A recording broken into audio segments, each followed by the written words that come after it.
Alors vous êtes en campagne sur la deuxième circonscription des Hautes-Pyrénées. Vous êtes présent aujourd'hui sur le marché de Tarbes, comme on le voit bien sûr derrière vous. D'abord le rapport avec les gens ici, les passants, comment ça se passe? Eh bien, ça se passe très bien. On a la campagne, on peut dire qu'on est à mi-campagne. Donc j'ai été investie par Emmanuel Macron pour le représenter pour La République En Marche et lui permettre d'accomplir et de réaliser son programme sur tout le territoire, et y compris bien sûr chez nous dans les Hautes-Pyrénées.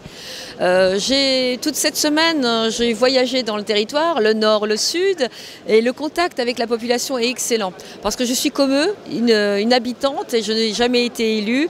Donc ça passe très bien, il y a un lien fort qui se crée, même si ce sont des inconnus pour la plupart. Et très vite, le dialogue s'engage. Je suis à leur écoute et il n'y a pas cette barrière. Je suis vraiment perçue comme leur égale et l'échange est libre et constructif.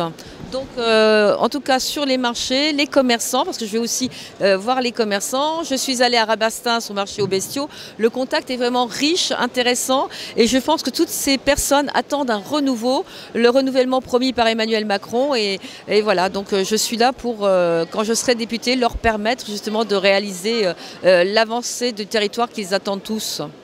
Alors, une petite précision, c'est que vous habitez à Lourdes, c'est ce qu'on n'avait pas dit, donc vous connaissez bien les Hautes-Pyrénées et cette partie de la circonscription.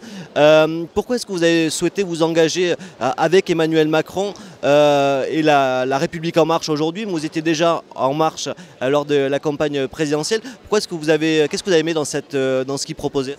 Alors, mon histoire est un peu particulière, mes rapports avec Emmanuel Macron le sont également. J'ai toujours travaillé dans la communication pour des groupes de réflexion progressistes et réformistes.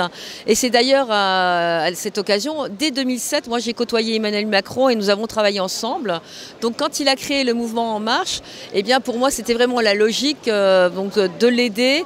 On ne pensait pas, et maintenant c'est une grande joie et une grande responsabilité qu'il a en tant que président de la République.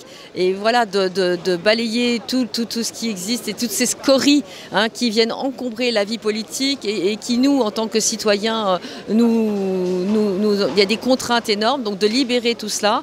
Et donc En Marche, j'étais là au début petite fourmi, comme tu le sais Eric, chargée de la presse pour le département. Aujourd'hui je suis investie, donc c'est une mission encore plus grande, plus difficile, et je dis bien mission, c'est pas un travail. Moi c'est une mission pour 5 ans, c'est lui apporter toute l'aide et aussi pour le territoire, qu'il y ait un échange, vraiment un réel échange.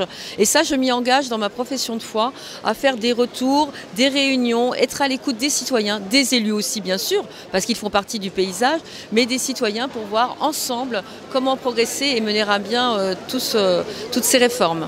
Alors, on aura l'occasion dans une autre interview de parler du programme avec tous les autres candidats également. Mais justement, à propos des autres candidats, beaucoup de vos adversaires se disent aussi En Marche ou dans cette majorité présidentielle, la future majorité présidentielle.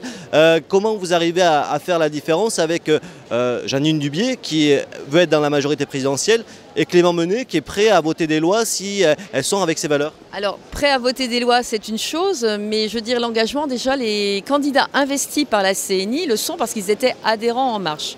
On a signé une charte des valeurs, donc pour certains ça ne veut pas dire grand-chose, mais une charte c'est vraiment un contrat, un lien vraiment fort.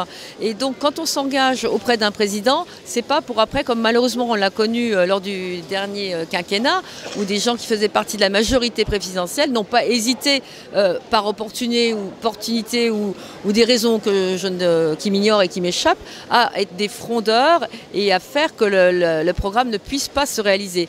Aujourd'hui nous n'avons que 5 ans, 5 ans c'est court, et d'ailleurs il y a des réformes que peut-être on ne verra que les prémices au bout des 5 années du quinquennat d'Emmanuel Macron. Il ne peut pas se permettre d'être déstabilisé de l'intérieur.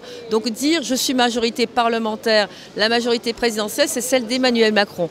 Donc après peut-être que ces personnes-là voteront, mais ils pourront aussi voter des amendements. Voilà.